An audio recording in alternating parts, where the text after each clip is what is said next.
Bismillahirrahmanirrahim. Assalamualaikum warahmatullahi wabarakatuh. Di pertemuan keempat ini kita akan berbicara tentang slab komposit ya, slab komposit dan balok komposit dengan tumpuan sederhana. Tapi kita akan bicarakan ini secara berurutan, jadi kita akan bicara dulu tentang slabnya dulu, slab komposit. Nah ini ceritanya dulu ya. Ini slab komposit seperti ini ya denahnya kira-kira. Ini potongannya seperti ini. Kalau dipotong di sini ini jadi seperti ini. Nah, komposit slab ini sebenarnya sudah lama dipakainya, sudah beberapa puluh tahun itu sudah dipakai, sudah banyak digunakan sebagai konstruksi lantai, khususnya pada bangunan baja, pada struktur baja.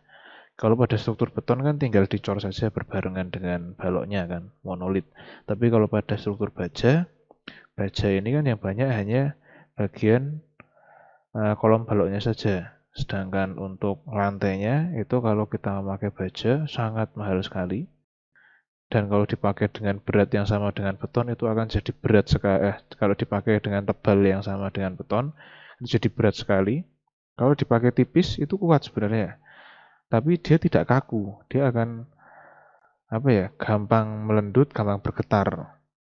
Jadi pertimbangannya kenapa kalau struktur beton lantainya pakai beton. Tapi kalau struktur baja kenapa lantainya nggak pakai baja? Nah, sebagaimana yang adik-adik semua tahu, kalau beton dan baja itu kan lebih kuat baja sebenarnya secara kekuatan. Jadi dengan kekuatan yang sama, itu beton bisa lebih tebal daripada baja. Artinya ketika kita memakai lantai dari beton dengan baja, itu kekuatan yang sama. Di beton ini kalau pakai beton dia butuh lebih tebal gitu.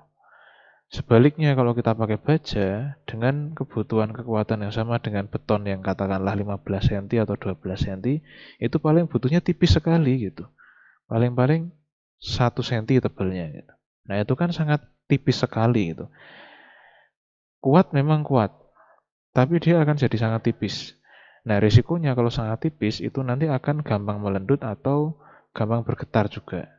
Nah, itu akan mengurangi kenyamanan. Jadi, ya servis bangunannya jadi nilainya jelek sekali gitu. Nah, makanya pada struktur baja tetap dipakainya adalah plat lantai dari beton. Tapi bagaimana caranya supaya bisa menyatu dengan baik atau kinerjanya bisa optimum?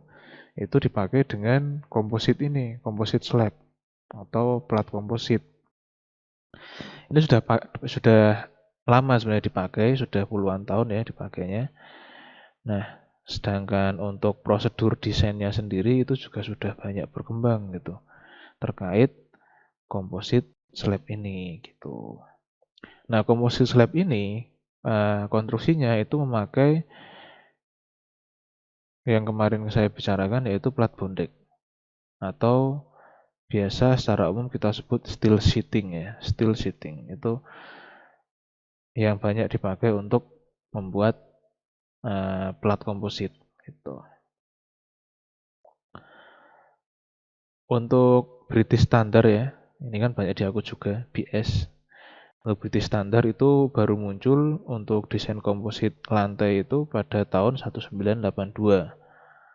Sedangkan pada Eurocode